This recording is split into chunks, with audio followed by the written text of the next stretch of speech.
Assalomu alaykum kuzatuvchilar. Bugungi bemorimiz Tojikiston Respublikasidan kelgan. Bemorimizda oshqozonida o'simta aniqlangan, qizil o'ngachga o'tib ketganligi sababli bemorimiz bir necha kurs kimyoterapiya olganlar. Kimyoterapiyadan keyin dinamikada endoskopiya qilindi. Endoskopiyada qizil o'ngach уже anchagina yaxshi bo'lgan. O'sha sababli o'sha bemorimizga laparoskopik usulda gastrektomiya amaliyoti bajarildi. Hozirgi holatimizda bemorimizning ahvoli stabilniy, bemorimiz aktiv, yuribdilar, ovqatlanish tartibi boshlangan, dinamik kuzatuvda bezovtalik bo'lgani yo'q, analizlar hammasi normada. Yaqin kunlarda bemorimiz o'ziga javob beramiz. Bemorimizni o'zidan hozir so'raymiz. Assalomu alaykum. Assalomu alaykum. Shimo agjo omaded. من رسپولیکی تاجیکستان. من همه کسل شدم کنده‌های سینم میسوخت. میخیلم.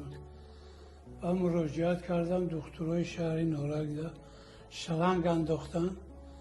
دیدن گفتن که در ژیلوتکت یاره هست. Yara hast. و سراغ کردم این طرف و اون طرف. تو سه بچه همینجا انکولوژی Davo گرفتگی.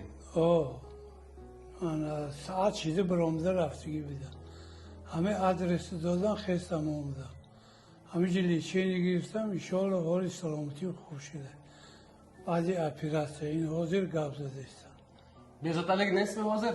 نه همه Kayfiyat zo'rmi? زوره هم Zo'r. رحمت دکترای همینجا ده Sog' bo'shid. Sog' bo'shid.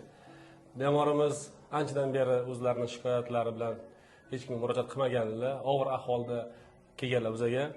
Hozirgi holatimizni ko'rib turibsiz, o'tirib, yurib yuribdilar koridorlarimizda. Sog'lik tilaymiz, har doim xursand bo'lib yursinlar.